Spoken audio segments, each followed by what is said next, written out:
الصلاۃ والسلام علیک یا رسول اللہ وعلی آلک واصحابک یا حبیب اللہ، الصلاۃ والسلام علیک یا نبی اللہ وعلی آلک واصحابک یا نور اللہ۔ درود پاک پڑھنے کے بے شمار فضائل و برکات ہیں۔ ہم سب کی تمنا ہے کوئی ایسا کرم ہو جائے کہ ہم سب نبی پاک کے پیچھے پیچھے جنت میں داخل ہو جائیں۔ سرکار دو عالم علیہ الصلوۃ والسلام کی ایک حدیث ہے، میرے آقا فرماتے ہیں جو دن میں مجھ پر 1000 مرتبہ درود پاک پڑھے وہ اس وقت تک نہیں مرے گا جب تک جنت میں اپنا مقام نہ دیکھ لے گا۔ نبی کی شان میں ہو جس قدر درود پڑھو، محبوں پاؤ گے جنت میں گھر، درود پڑھو۔ صلو علی الحبیب صلی اللہ تعالی علی محمد صلی اللہ علیہ وسلم۔ ایک بزرگ کا واقعہ ہے کہ وہ کاروبار کے لیے، روزگار کے لیے ایک بار کسی جنگل سے گزر رہے تھے اور کام کے لیے گھر سے نکلے تھے۔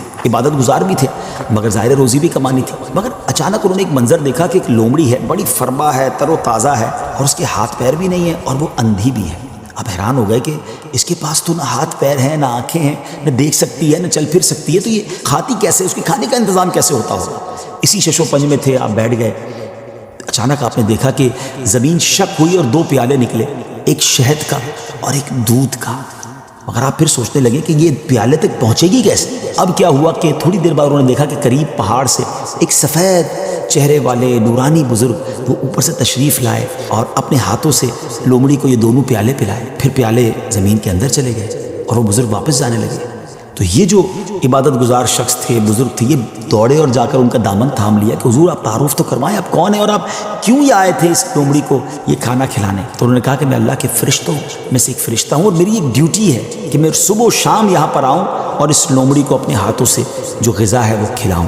ان بزرگ کی تو جس کو کہنا کہ طبیعت ہی چینج ہو گئی کہ جو رب اس لومڑی کو اس حالت میں بھی روزانہ رزق دے سکتا ہے وہ تو مجھے بھی رزق دے گا، مجھے کیا ضرورت ہے کام کاج کے لیے تکلیف اٹھانے کی۔ آپ جنگل میں چلے گئے اور اللہ کی عبادت میں مصروف ہو گئے، کئی دن عبادت کی، 7 دن ہو گئے مگر کچھ کھانے کو نہ ملا، بھوک سے برا حال ہو گیا۔ اللہ کی بارگاہ میں فریاد کی، میرے مالک مجھے بھی تو کوئی لقمہ غذا عطا فرما، اب بھوک برداشت کرنے کی طاقت نہیں ہے، یا میری روح قبض کر لے۔ اللہ کی طرف سے یہ ارشاد ہوا، یہ پیغام ملا کہ اے میرے بندے اپنے ہاتھ سے کماؤ، کسب حلال کرنا ہے، کوشش کرنی ہے، خود بھی کماؤ اور محتاجوں کو بھی کھلاؤ۔ جب اللہ کریم کی طرف سے یہ حکم ملا تو پھر بزرگ نے کیا کیا، پہاڑ سے اتر گئے اور پھر اب طلب معاش میں اپنے کام میں لگ گئے، کمانے لگے، آدھا خود کھاتے، آدھا محتاجوں میں تقسیم کرتے۔ اس واقعے سے سیکھنے کو یہ ملا کہ یہ دنیا عالم اسباب ہے، توکل یہ نہیں ہے کہ بندہ گھر میں بیٹھ جائے کہ بس اللہ روزی دے گا، یقیناً رب روزی دینے والا، مگر اسی نے اس دنیا میں اسباب بنائے ہیں اور ہمیں اپنے ہاتھ سے کام کرنے کا بھی حکم دیا گیا ہے، تو کوشش کرنی ہے۔ ہاں کوشش کر کے جو اسباب اختیار کیے اسی کو سب کچھ نہ سمجھیں کہ چونکہ میری دکان ہے اس لیے مجھے رزق ملتا ہے، نہیں، رزق جو ہے وہ رب عز و جل عطا فرمانے والا ہے، رازق وہی ہے، بھروسہ اس پر ہو اسباب پر نہیں۔ لیکن توکل کو اس طرح نہ سمجھے کوئی کہ جناب اب کچھ کرنے کی ضرورت نہیں۔ ایک بار ایک صحابی رسول نبی پاک علیہ الصلوۃ والسلام کی بارگاہ میں آئے اور عرض کی کہ حضور میرے ساتھ اونٹ بھی ہے، کیا میں اس کو باندھ کر اللہ پر بھروسہ کروں یا ایسے ہی چھوڑ کر رب پر توکل کروں؟ تو نبی پاک علیہ الصلوۃ والسلام نے بڑا کمال کا ارشاد فرمایا کہ پہلے اس کو باندھو اور پھر رب پر بھروسہ کرو۔ تو ناظرین ایکچول تعریف توکل کی یہ ہے کہ ہمیں اسباب اختیار کرنے ہیں مگر خالق کے اسباب پر بھروسہ کرنا ہے۔ تو امید ہے کہ بہت ساری باتیں سمجھ آ گئی ہوگی، وہ رب سب کو رزق دیتا ہے، وہ ہمیں بھی دے گا۔ اللہ کی قدرت پر یقین رکھیں، اس پر بھروسہ رکھیں اور اس کی بارگاہ میں دعا کرتے رہیں، حرام کے قریب نہ جائیے۔ نہ کیا کرو، اللہ سے دوستی کر لو۔ ہماری ایک بات کوئی نہ مانے نا ہم اس سے ناراض ہو جاتے ہیں۔ کبھی سوچنا ہم نے اللہ کی اب تک کتنی نبھانی ہے، کتنی نافرمانیاں کی ہیں، وہ کچھ واپس نہیں لے رہا، وہ دیے جا رہا ہے، ہم اس کی نافرمانی کیے جا رہے ہیں۔ اپنی زندگی کا ایک ٹارگٹ بنا لیں کہ میں نے اگر سب سے زیادہ کسی سے محبت کرنی ہے تو اپنے رب سے کرنی ہے۔ دیکھو اللہ کی نافرمانی سے بچنے کے 2 طریقے ہیں۔ ایک تو یہ ہے کہ بندہ اس لیے نافرمانی نہ کرے کہ وہ عذاب میں ڈالے گا، خوف سے، ڈر سے بندہ اللہ کی فرما برداری کرے، یہ ٹھیک ہے جو کرتا ہے، مگر اس سے اپر لیول پتہ ہے کیا ہے کہ اللہ کی محبت میں اللہ کی نافرمانی نہ کرے، میرا رب ناراض نہ ہو جائے، اتنا کریم اتنا پیارا رب وہ مجھ سے ناراض ہو جائے، میں ایسے کام کروں جس سے وہ ناراض ہو جائے، یہ کام نہیں کرتا۔ اور عجب کہانی یہ ہے کہ رب ہم پر اتنا بڑا احسان کرتا ہے اور ہم رب کو ناراض کرتے ہیں۔ یہ عقل میں بھی نہ آنے والی بات ہے۔ سچ بات یہ ہے کہ گھر میں اگر رب خوشی دینا، ہم صدقہ بڑھائیں، ہم سجدے بڑھائیں، ہم خیرات بڑھائیں، ہم دعائیں بڑھائیں کہ یا اللہ تیری رحمت سے تو نے یہ خوشی دی ہے، مالک اس میں اب برکت ڈال دینا، اے اللہ یہ خوشیاں باقی رکھنا، اے اللہ ان خوشیوں کو نظر نہ لگ جائے، اے اللہ زوال نعمت سے بچانا۔ ارے رب کی طرف سے عطا ہو تو ہمارے سجدے اور شکر بڑھنے چاہیے، مگر عجیب لوگ ہیں ہم کہ وہ عطائیں بڑھاتا ہے، ہم خطائیں بڑھاتے ہیں۔ وہ عطائیں بڑھاتا ہے، ہم اللہ کو ناراض کرنے والے کاموں میں لگ جاتے ہیں۔ تھوڑے پیسے ہوتے ہیں نا، کسی کے پاس غریب ہوتا ہے، تھوڑے گناہ ہوتے ہیں، کیونکہ گناہ کرنے کے لیے پیسے ہی نہیں ہوتے، روز دعا کرتا ہے یا اللہ مالدار کر دے، پیسے والا کر دے، اور اللہ نے اگر مال میں برکت ڈال دی اب کیا کرتا ہے؟ اور گناہ کرتا ہے۔ اب تو مزہ آیا، اب تو پیسے آئے، اب ارمان پورے کروں گا، اس لیے دیے تھے رب نے پیسے۔ ارے اللہ نے پیسے دیے تو تم صدقے بڑھاتے نا، غریبوں کی مدد کرتے، سجدے بڑھاتے۔ خدا را میرا پہلا درس یہی ہے، جس خاندان میں شادی ہو رہی ہے، میں آپ کا بھائی ہوں، میں آپ کا بھلا چاہتا ہوں، آپ کی آگے کی زندگی میں بھی آپ خوشحال رہے یہ چاہتا ہوں، اور خوشحال وہی رہے گا جس سے رب راضی ہے۔ مجھے جواب دیجئے، خوشیاں دینے والا کون ہے؟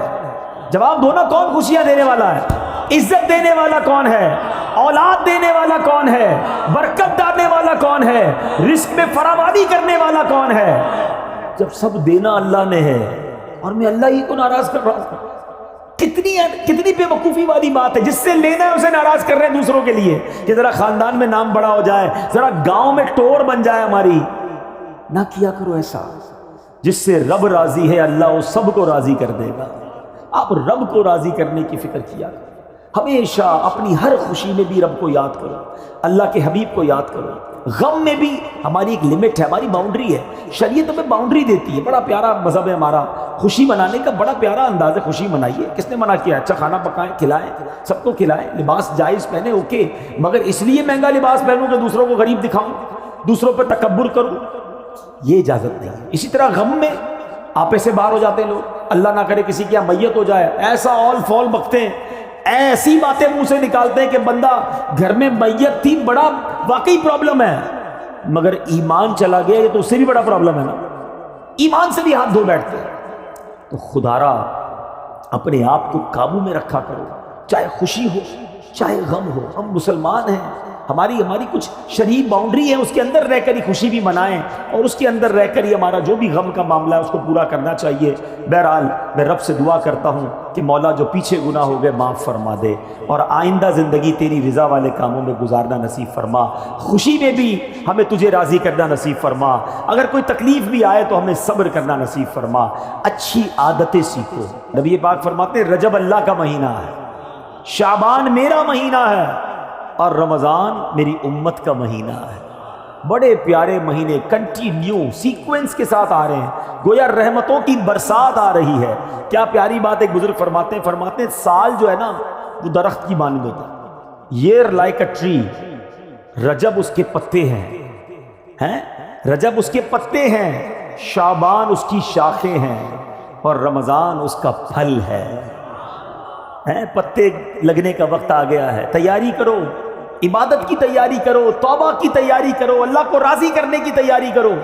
علامہ صفوری رحمۃ اللہ تعالی علیہ کا کتنا پیارا فرمان ہے، کہتے ہیں رجب بیج بونے کا مہینہ ہے۔ آپ تو یہاں گاؤں میں فصلیں وغیرہ ہوتی ہیں نا، کھیتی باڑی بھی جانتے ہوں گے، پہلے کیا کرتے ہیں؟ بیج ڈالتے ہیں، پھر پانی ڈالتے ہیں، کھاد وغیرہ ڈالتے ہیں، پھر انتظار کرتے ہیں کہ یا اللہ فصل اگ جائے۔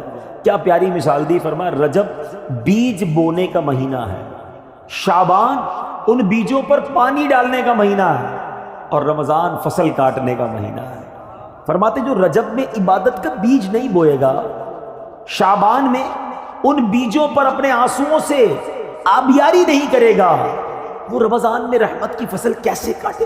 رجب کی پہلی رات آتی ہے نا، اس رات سبحان اللہ جو دعا مانگی جائے اللہ کی رحمت سے قبول کی جاتی ہے۔